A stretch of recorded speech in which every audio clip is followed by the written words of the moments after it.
अस्सलाम वालेकुम वरहमतुल्लाहि वबरकातुहू। हज़रत इमाम मेहदी के ज़हूर के तकरीबन 6 या 7 साल बाद दज्जाल ज़ाहिर होगा।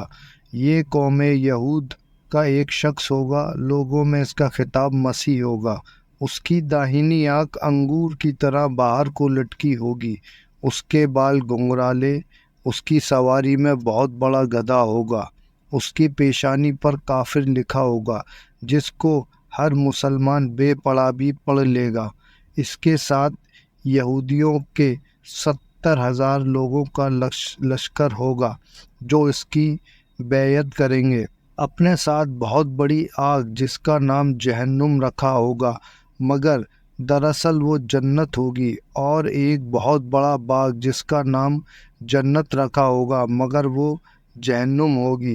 वो इनको लिए फिरता होगा, अपनी खुदाई का दावा करेगा।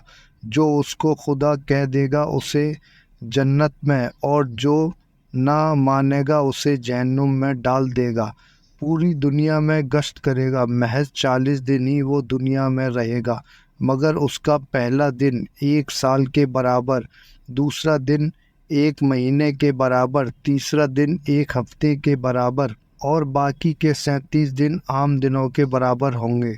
जब ये बात साहबा इकरामी रज़ी अल्लाह ताला अन्हु को खबर हुई तो सबने हुजूर सल्लल्लाहु अलैहि वसल्लम से पूछा कि या रसूल अल्लाह सल्लल्लाहु अलैहि वसल्लम, उन दिनों में जबकि एक दिन में 1 साल के बराबर होगा तो नमाज कैसे पढ़ी जाएगी?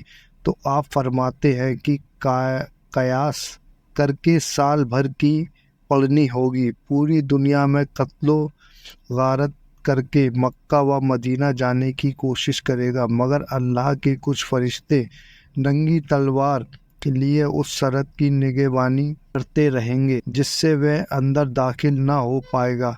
जब ये ज़ाहिर होगा तो उसके 2 साल पहले से दुनिया में अकाल पड़ा होगा और अनाज की बेहद किल्लत होगी।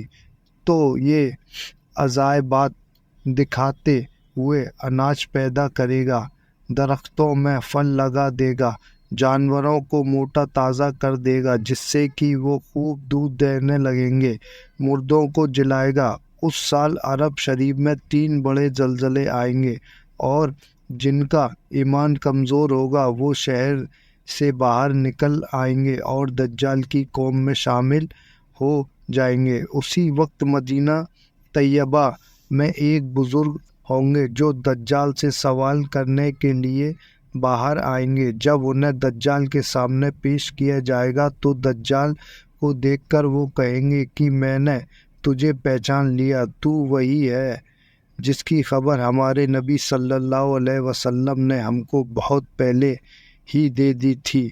तू मलून है। ये सुनकर दज्जाल गज़बनाक होगा और उसके सर पर आरा रखकर उन्हें 2 टुकड़ों में चीर देगा। फिर अपने मानने वालों से कहेगा कि क्या मैं फिर से इसे ज़िंदा ना कर दूं ताकि तुम लोगों का ईमान और मजबूत हो जाए। और फिर वो दोनों टुकड़ों को मिला देगा जो कि अल्लाह की कुदरत से फिर से ज़िंदा हो जाएगा। वो ज़िंदा होते ही फिर यही कहेगा कि अब तो मेरा ईमान पहले से ज़्यादा पक्का हो गया कि तू मलून है। फिर वो गुस्से में भरकर उनको मारने की कोशिश करेगा, मगर इस बार उन्हें ना मार सकेगा और आखिर में उन्हें अपनी जहन्नुम में डलवा देगा जो कि अल्लाह की तरफ से जन्नत होगी। इसके बाद वो कोई अजायब ना दिखा सकेगा। फिर वहाँ से खायब व खासिर होकर मुल्क शाम को रवाना होगा। उधर इमाम मेहदी रज़ी अल्लाह ताला अन्हु उससे जंग की तैयारी में लगे होंगे कि फज्र की नमाज का वक्त हो जाएगा। जैसे ही जमात की तैयारी होगी उसी वक्त हज़रत ईसा अलैहिस्सलाम फरिश्तों की बाजुओं पर बैठे हुए मस्जिद की मीनार पर उतरेंगे और आवाज़ देंगे कि सीढ़ी लाओ। तब उन्हें वहाँ से उतारा जाएगा। हज़रत इमाम मेहदी रज़ी अल्लाह ताला अन्हु हज़रत ईसा को भी आमद के लिए कहेंगे, पर आप मना फरमा देंगे तो हज़रत इमाम मेहदी रज़ी अल्लाह ताला अन्हु इमामत फरमाएंगे और हज़रत ईसा अलैहिस्सलाम मुक़द्दी होंगे। फिर امام مہدی رضی اللہ تعالیٰ عنہ حضرت عیسیٰ علیہ السلام کو لشکر کی کمان سونپیں گے تو حضرت عیسیٰ علیہ السلام فرمائیں گے کہ لشکر کی کمان آپ ہی فرمائیں، میں تو بس دجال کے قتل کے لیے آیا ہوں۔ اور حضرت عیسیٰ علیہ السلام دجال کے پیچھے جائیں گے۔ اس وقت آپ کی سانسوں میں یہ تاثیر ہوگی کہ کئی کوس تک جائے گی، اور جو اس کی زد میں آ جائے گا وہ پانی میں نمک کی طرح پگھل جائے گا۔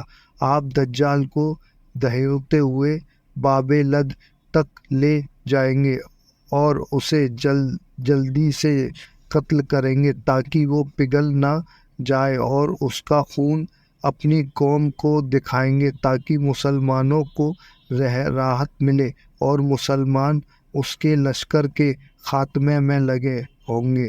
حتیٰ پھر اگر کوئی یہودی پتھر یا پیڑ کے پیچھے چھپا ہوگا تو وہ پتھر اور پیڑ آواز دے گا کہ اے اللہ کے نیک بندے، ایک کافر میرے پیچھے چھپا ہوا ہے، آ کر اسے قتل کر۔ اس طرح قتل دجال کے بعد پوری روئے زمین پر حضرت امام مہدی رضی اللہ تعالیٰ عنہ کی بادشاہت قائم ہوگی۔